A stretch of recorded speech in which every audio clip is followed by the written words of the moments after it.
जय शिवराय मित्रांनो संबंध महाराष्ट्रातील शेतकऱ्यांचं लक्ष लागून राहिले ते म्हणजे शेतकऱ्यांच्या कर्जमाफीकडे 2025 ची आता चालू कर्जमाफी असो किंवा 2017 मध्ये राहिलेली थकीत कर्जमाफी असो, या दोन्ही कर्जमाफीच्या संदर्भातील दोन महत्त्वाचे असे अपडेट आजच्या व्हिडिओच्या माध्यमातून जाणून घेण्याचा प्रयत्न करणार आहोत। मित्रांनो, सध्या सुरू असलेल्या अर्थसंकल्पीय अधिवेशनामध्ये मुख्यमंत्र्यांच्या माध्यमातून कर्जमाफी कोणाची होणार याचं उत्तर देण्यात आलेले आहे। याचबरोबर 2017च्या थकीत कर्जमाफीच्या संदर्भात हायकोर्टाच्या माध्यमातून दुसरी अवमान नोटीस ही सरकारला बजावण्यात आलेली आहे। मित्रांनो, एकंदरीत आपण जर पाहिलं तर 2017 मध्ये शेतकऱ्यांची कर्जमाफी जाहीर करण्यात आलेली होती।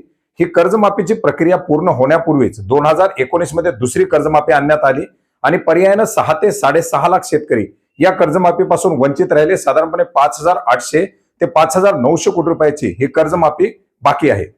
मित्रांनो, हीच कर्जमाफी देण्यासाठी बऱ्याच साऱ्या शेतकऱ्यांच्या माध्यमातून याचिका टाकण्यात आलेल्या होत्या। राज्य शासनाच्या माध्यमातून ही कर्जमाफी देण्यासाठीचा निर्णय घेण्यात आला। त्याचा डाटा रिकव्हर करून पुन्हा एकदा जवळजवळ 6 लाखापेक्षा जास्त शेतकरी या कर्जमाफीमध्ये पात्र असल्याची माहिती शासनाच्या माध्यमातून अधिकृतपणे देण्यात आली आणि या शेतकऱ्यांना कर्जमाफी देण्यासाठी जवळजवळ 6,000 कोटी रुपयाच्या निधीची गरज असल्याची माहिती सुद्धा देण्यात आली। पार पडलेल्या हिवाळी अधिवेशनामध्ये या योजनेकरता जवळजवळ 500 कोटीपेक्षा जास्त रक्कम ही पुरवणी मागण्याद्वारे मंजूर करण्यात आली। 7 जानेवारी 2026च्या GR नुसार ही रक्कम वितरित देखील करण्यात आली, परंतु अद्यापही या थकीत असलेल्या शेतकऱ्यांना कर्जमाफीचा लाभ मिळालेला नाही। मित्रांनो, एकंदरीत आपण पाहिलं होतं की नागपूर खंडपीठाच्या माध्यमातून शेतकऱ्यांच्या बाजूने कर्जमाफीचा निकाल दिलेला आहे। औरंगाबाद खंडपीठामध्ये सुद्धा याच्या संदर्भात निकाल लागलेला आहे। शेतकऱ्यांची कर्जमाफी करण्यासाठी 6 आठवड्याची मुदत ही राज्य सरकारला कोर्टाच्या माध्यमातून देण्यात आली होती, परंतु मुदत संपल्यानंतर निधी उपलब्ध केल्यानंतर सुद्धा बरेच सारे शेतकरी अद्यापही या कर्जमाफीच्या प्रतीक्षेत आहेत आणि याच पार्श्वभूमीवरती हायकोर्टाच्या माध्यमातून सरकारला आता अवमान नोटीस पाठवण्यात आलेली आहे। ही दुसरी नोटीस सरकारला पाठवण्यात आलेली आहे। त्याच्यामुळे आता काय पावलं उचलले जात आहेत हे देखील पाहण्यासारखं आहे। मित्रांनो, याच पार्श्वभूमीवरती आता सध्या सुरू असलेल्या कर्जमाफीबद्दल सुद्धा मोठ्या प्रमाणात लोकप्रतिनिधींच्या माध्यमातून प्रश्न विचारलेले आहेत आणि याच प्रश्नाचं उत्तर देत असताना सुरू असलेल्या अर्थसंकल्पीय अधिवेशनामध्ये मुख्यमंत्र्यांच्या माध्यमातून काय माहिती देण्यात आलेली आहे। कर्जमाफीच्या संदर्भात आम्ही स्पष्टपणे सांगितलेलं आहे की आम्ही समिती तयार केलेली आहे, त्याचा अहवाल अपेक्षित आहे आणि आम्ही कर्जमाफीच्या संदर्भात जे काही आश्वासन दिलेलं आहे उचित वेळी आम्ही पूर्ण करणारच आहोत। त्या संदर्भात आमचा प्रयत्न असा आहे की आपण ही कर्जमाफी देत असताना मागच्या अनेक कर्जमाफ्यांमध्ये जे आपल्या लक्षात आलं की बँका चुकीच्या पद्धतीचे अकाउंट देतात, जुन्या अकाउंट्स काढून आपल्याकडनं पैसे घेऊन घेतात।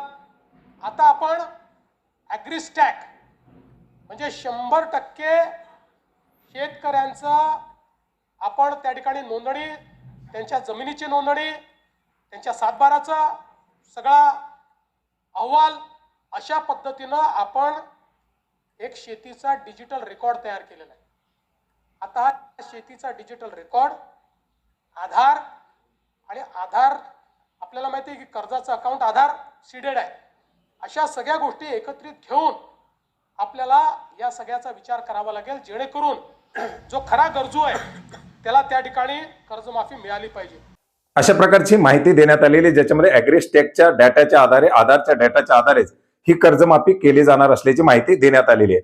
अद्याप समितीचा अहवाल येणं बाकी, त्याच्या संदर्भातील अपडेट येणं बाकी आणि जे अपडेट आता नवीन समोर येतील, कर्जमाफी किती रकमेची केली जाईल, कधी केली जाईल किंवा काय केली जाईल, त्याच्या संदर्भातील अपडेट आल्यानंतर आपण अपडेट नक्की घेऊ। परंतु तुर्तास 2017चा जो हा कोर्टातील विषय किंवा जे काही सरकारने घोषणा केलेली कर्जमाफी ही तरी तात्काळ मार्गी लागावी हीच अपेक्षा आहे। दोन्ही कर्जमाफीच्या संदर्भातील किंवा इतरही काही महत्त्वाचे अपडेट आल्यानंतर त्याच्याबद्दलची माहिती देखील आपण नक्की जाणून घेण्याचा प्रयत्न करूयात। भेटूयात नवीन माहितीसह, नवीन अपडेट्ससह। धन्यवाद।